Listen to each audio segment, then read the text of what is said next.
pjnet.tv Part 2. There's our bumper. We're recording this and streaming, and our chat room's waiting. Our guest is waiting in the green room. Everybody wants to hear from JD, so let's start a countdown to Studio 37 Alpha.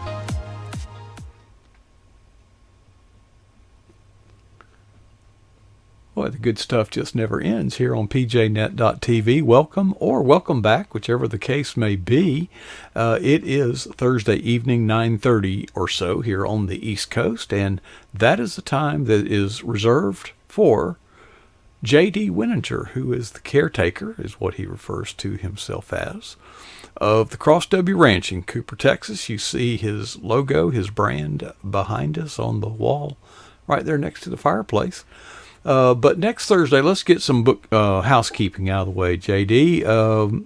We are encouraging everyone to celebrate Thanksgiving on Thanksgiving. I'm going to talk to Barbara. What she and I have traditionally done is sat here usually by herself and waited for anybody who's alone or hasn't got anybody to, spend their Thanksgiving with on Thursday night to just be there to minister to them, although it never really happens. But so if you want to stop by the chat room, we'll have some Thanksgiving videos and other nice things playing. One more item of housekeeping, JD. I know you want to talk about yourself and your blog, and we're going to give you plenty of time to do that. Oh, okay. But that Miss Judy Capps is one solid woman of God, and I want to thank you for helping make the arrangements to have her appear on this program. You're a champion, a team player. Thank you for helping with those arrangements, JD. Coach, it's my pleasure, but all the credit has to go to Miss Barbara.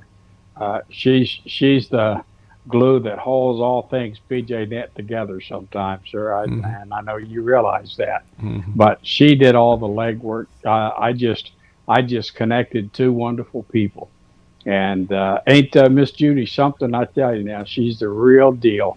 And Miss Diane and I have so enjoyed the fellowship and the time that we've got to spend with she and her husband Steve. He's a character in himself. You don't meet too many people that flies an airplane, that flies the wings off an airplane and lands and walks away from it.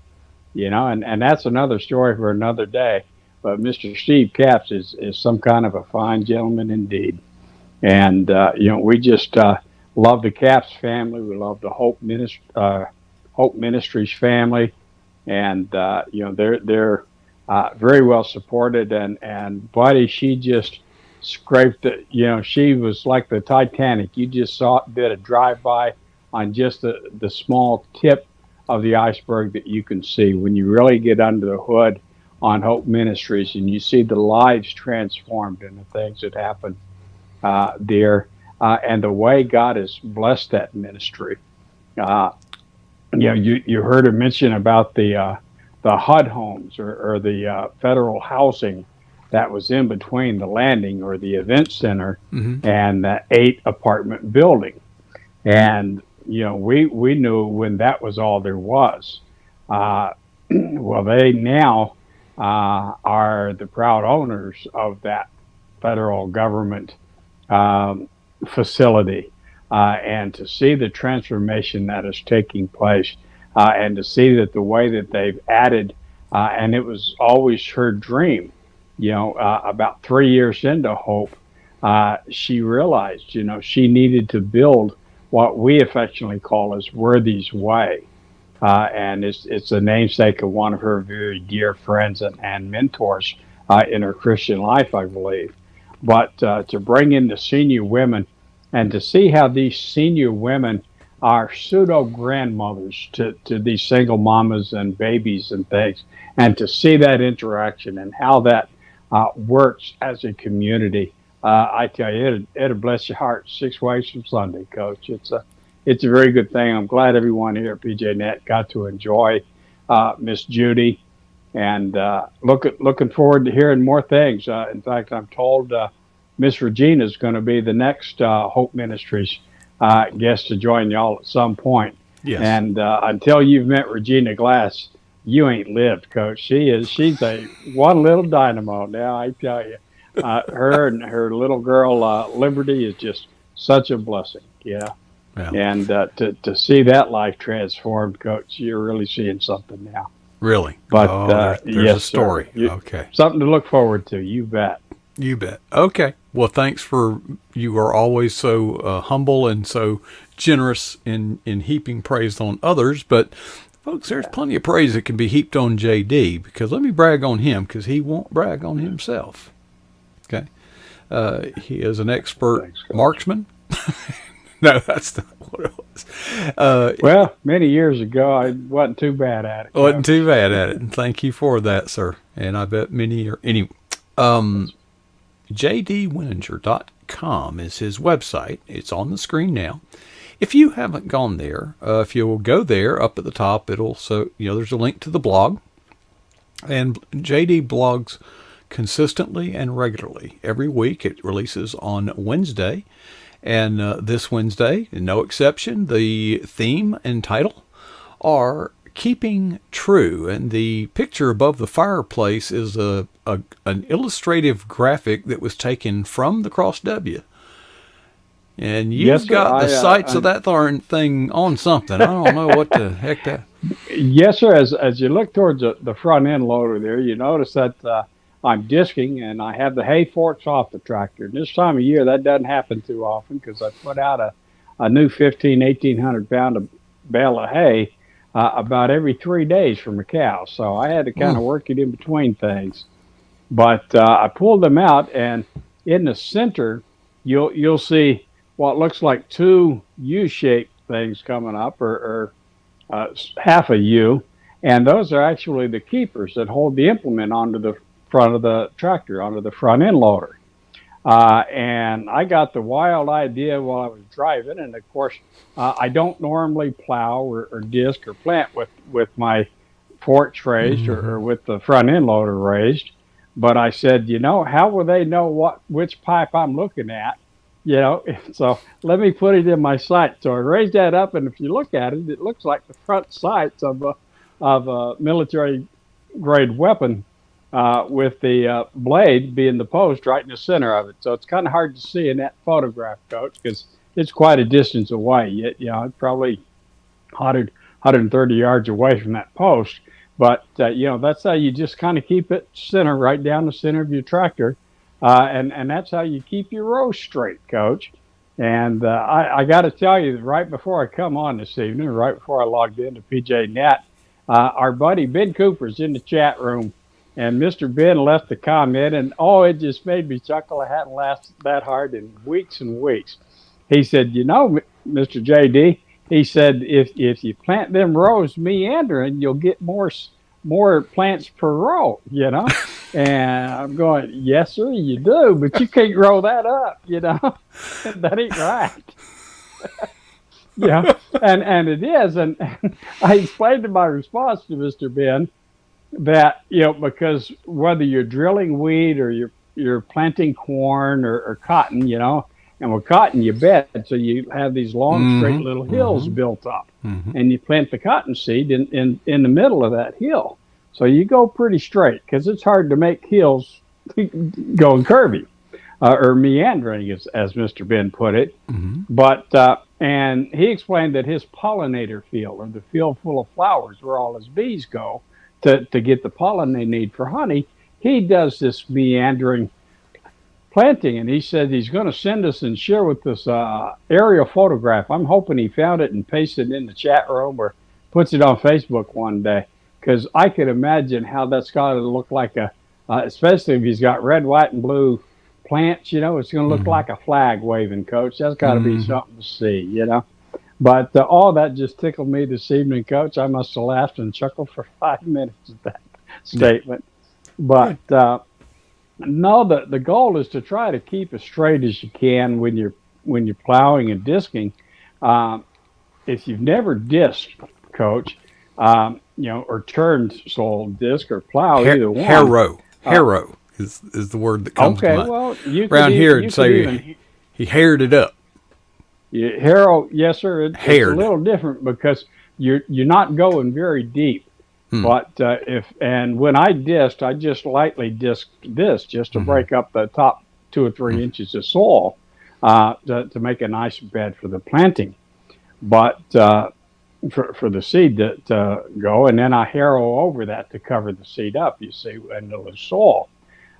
But if you've never done that, you have to lift your implement up on the back of the tractor whenever you go to turn, because if Mm-hmm. you don't, it'll stop a tractor in its Yeah. tracks. Mm-hmm. And if it's big enough, it could probably turn over a tractor. That's a lot of torque that you put on a tractor when you do that. So I always try to stay straight because I don't want to miss areas. That's especially important when you're spraying herbicide or fertilizer or whatever you might be putting out.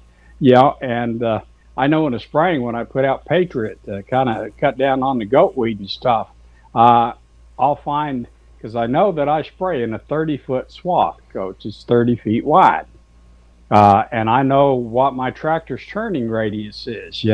So I have to make that little course correction. If I don't, then about 2 months later, I see these little narrow streaks of weeds coming right down the middle of my pasture where I missed an area. So it's important to try to stay as straight as you can. Or as I learned in land navigation and later on in aviation, uh, navigation to keep true or to stay on course, coach. So I was thinking about that, and I lifted that up so you kind of sight that in, and people would get a little bit more visual from it. But I got thinking about that and how easy it is to drift off course, because when you're turning around in your seat to look at the implement and make sure everything's running true and or the seed is dropping and everything is working well. Uh, and you come back around, and next thing you know, you're 3 feet over to the left or to the right, and it can get that easy to get distracted. But at the same time, if you're just looking right down at the very front of your tractor and you're trying to go straight, but your waypoint or your reference point is real close, then you're constantly trying to correct and make that correction. But if you put that waypoint and you fix it off in the distance, into the future, if you will, coach, it's much easier to stay on that straight line. Miss Catherine left the comment, said, "Boy, she learned that one kind of the hard way, but she was self-taught about the importance of a waypoint when driving a tractor. Of course, girls don't drive too many tractors back in the day, anyway, Coach. These days, heck, some of them are better farmers than we are. Yeah. But no, so that's what I was talking about when I was talking about keeping true. But in the same way, I liken that because I always say to myself, Luke 9:62, right? Whoever puts his hand to the plow and he looks back, he ain't fit for the kingdom of God, right? So keep looking forward, keep moving forward. Keep your goal. That I talk about in-game thinking or EJT, coach. Mm-hmm. You gotta keep thinking about the end game. You gotta keep marching to that end point, that waypoint. And as Christians, our waypoint is Jesus Christ, right? So that's kind of where that was going, and so that's pretty much what my blog talked about this week, Coach. It's just how important it is to make sure we've got our eyes fixed on Jesus and we're moving to the right place in our lives. And that end goal is, of course, the upward call of Jesus, right? So that's what it's about. I kind of ended with trying to encourage people, and best encourager I knew was the words of the Apostle Paul, and he talked about it in Philippians 3. There's a lot of things I don't understand, but I don't, I forget those things that are behind me, and I'm reaching forward. I'm moving forward towards a goal, to those things which are ahead. And that's pretty much the gist of my blog this week, Coach. And next week's blog is going to be pretty simple. It's a prayer for Thanksgiving, Coach. Mm-hmm. So I hope that it gives me a chance to share with my audience, my subscribers, my friends and followers, just how important they are and how thankful I am for them. LTSD. or LTSP. LTSP, long-term strategic plan. Plan. Yeah. Oh, okay. Yeah. LTSP or LRSP, Long Range Strategic Plan. I know Yeah. it as. Yeah, I bet Yes, sir. you have used that a time or two in some of your Hmm. writings that most people don't see. Real life stuff. There is a reason here in Florida. I don't know about all the other states, but here in Florida, if there is an emergency vehicle on the side of the road, you are to move over if possible, but if not possible, you need to slow down. Now, the reason Hmm. that they suggest that you move over, you go on YouTube. If you don't believe what I'm about to say, there have been so many occurrences where a police car has been rear ended while on the side of the road. Do you know why? Sitting there texting and driving, No. distracted, and No, it's what we jammering call on the phone and it's everything what we else, call Coach. rubberneck. Your attention is Hmm. diverted to the law enforcement officer and you're looking there. Yeah. There is a tendency for us to drive in the direction that we are looking. So the first advice Yes, would sir. be don't do the rubberneck thing, okay? If you're driving, you need to be fixing on the road ahead. Yeah. If there's another real world example is that if you see a car weaving in the lane, they're not. I'm not talking about because they're inebriated or tired, but because they're just a bad driver. What I learned in driver's Hmm. ed was to take your gaze downrange. Don't look right in front of where the car's going. Hmm. Look further down the road and Right. fixate on that, and you will tend to stay. Hmm. You won't weave as much. You'll stay more centered in the lane. Exactly. You know what a peep sight is, sir, I'm sure. Yes, sir. Sure do. A peep sight on a firearm is unlike most iron sights that are simply a bar with a V in it that lines up with a little dot at the other end of the barrel.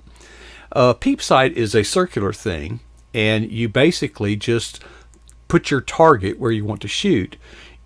Just look at it because there's something about the human brain that is going to automatically center the weapon on the target. It's very, very intuitive. Now, I never use them for duck hunting because it doesn't account for lead. You got to lead your target. Okay, Yeah. you don't shoot at it. You shoot where, which leads me to my next point. Real world stuff in motorcycle certification training. Doesn't matter that I've been riding motorcycles all my life. If you want to get a driver's license and ride a motorcycle, you have to be motorcycle certified, which involves going to a school. In that school, we learned, or it was taught, I already knew this, but if you are facing a potential collision, do not look at the object that you are about to collide with. Look at where you want to go. Look at your escape path. Now, if the car in front of you is sliding, and like in the race cars, they basically aim for where the car's at right now, because by the time you get there, the car will be gone. But there is this tendency. Yeah. This can move. Right. Yeah.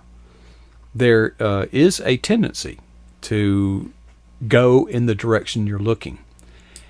And your blog, I could go with many illustrations, but there's a reason that the rear view mirror is just kind of a small thing, and your windshield's kind of a big thing.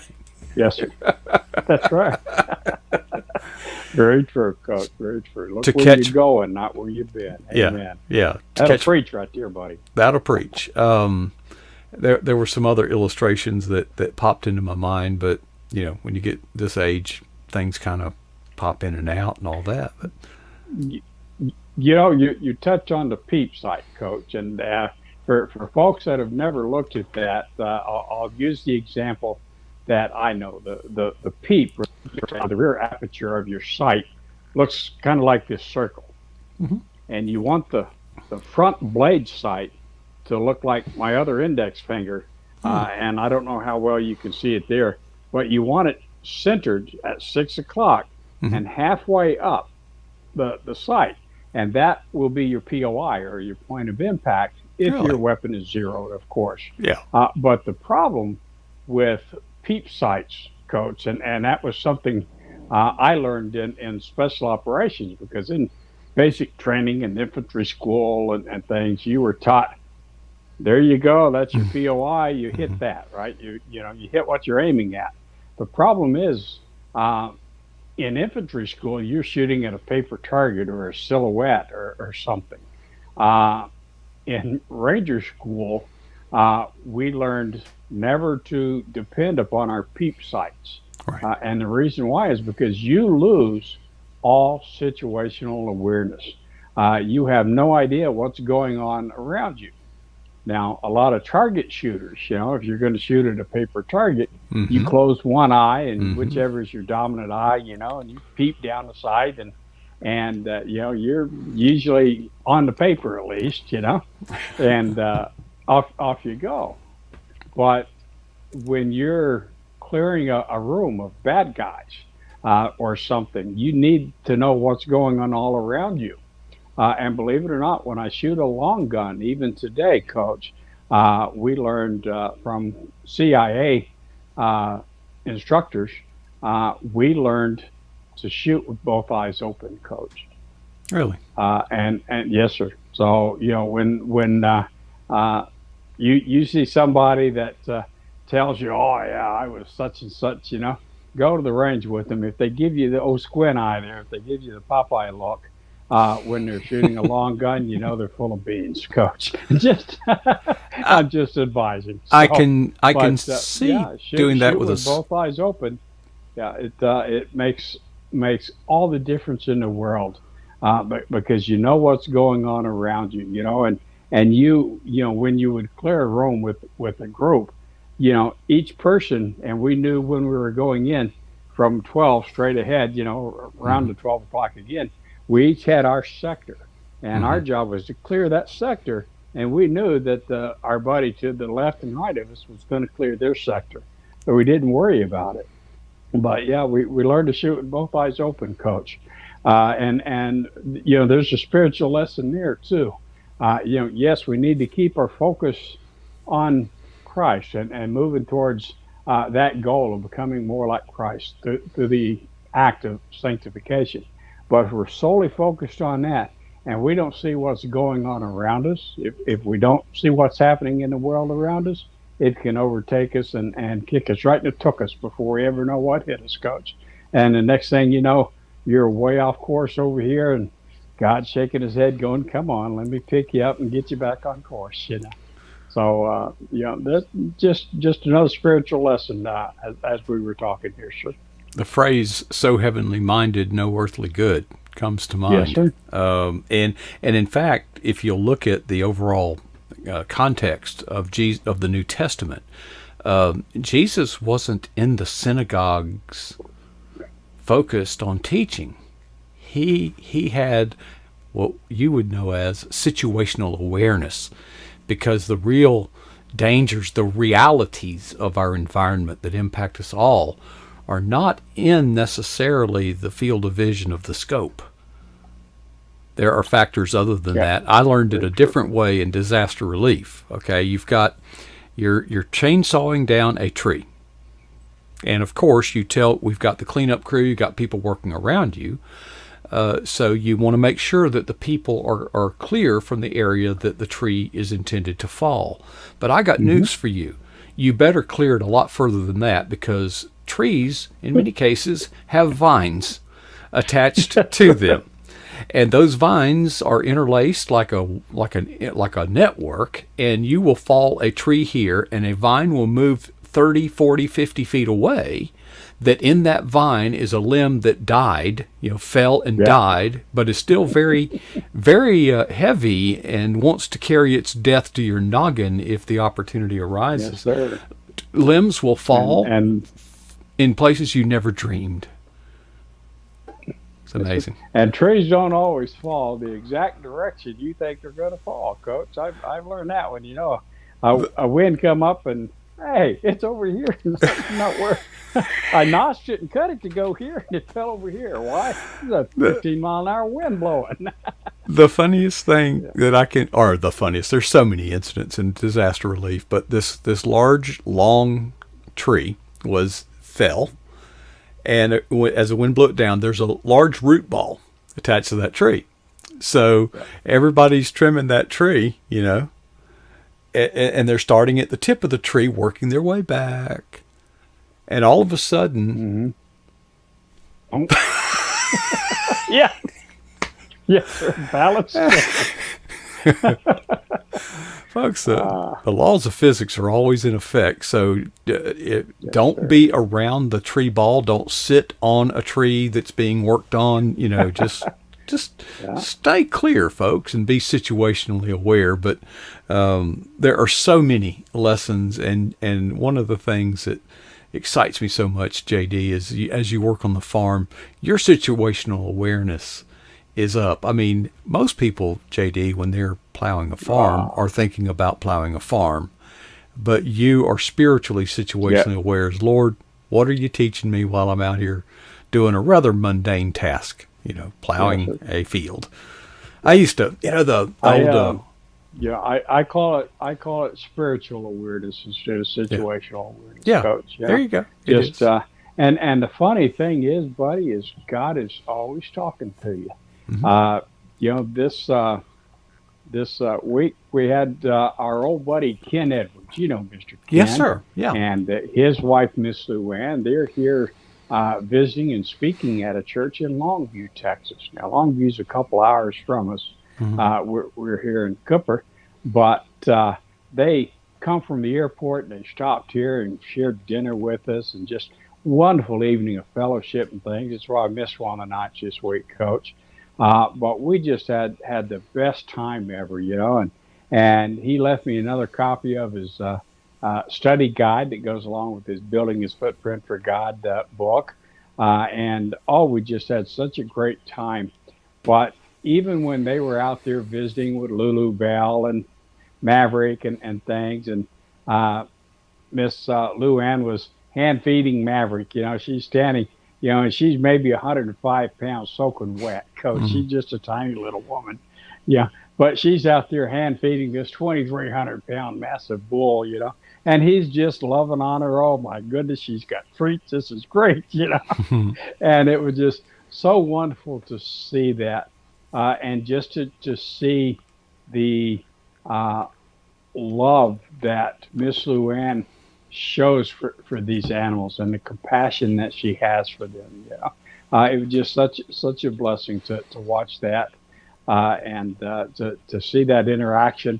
I'm used to doing those things and being around those things, but this little woman just had zero fear. She just donned the muck boots and off she went. She loves these cows. Of course, they had raised cows there on the farm in Tennessee for some years before they moved out to New Mexico. But to see that, and you're right, he's always here. He's always speaking to you. But are we always listening, Coach? Mm-hmm.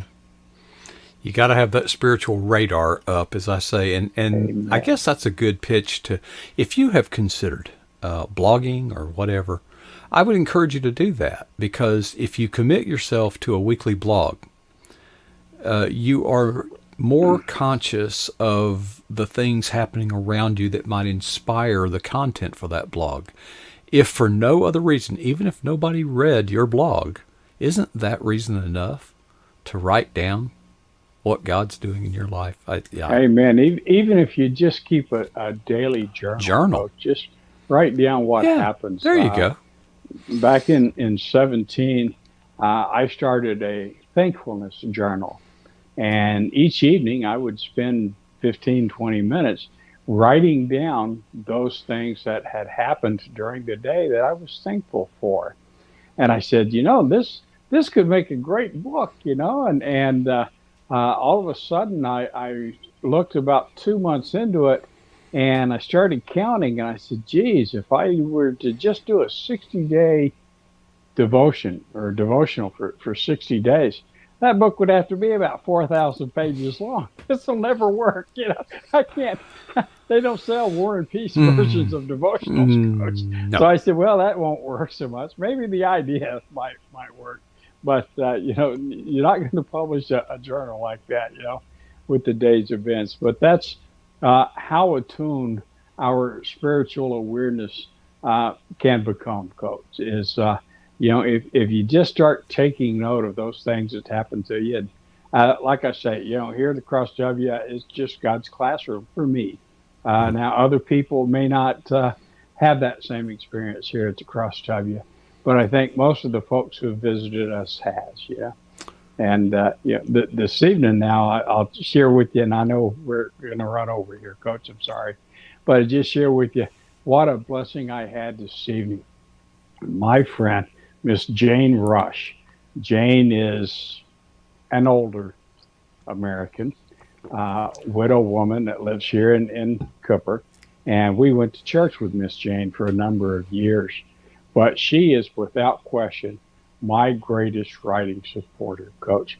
Whenever I see Miss Jane, and we'll take her a meal now and again, or just visit. And recently she was injured in the fall, so just caring for our friend.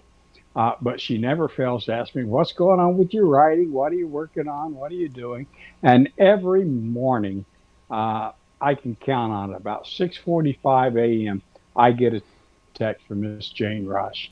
What are you doing today? And remember, I'm praying for you, and I love you, And boy, we need encouragers like that in life, don't we, Coach? So I'm just so happy tonight and blessed.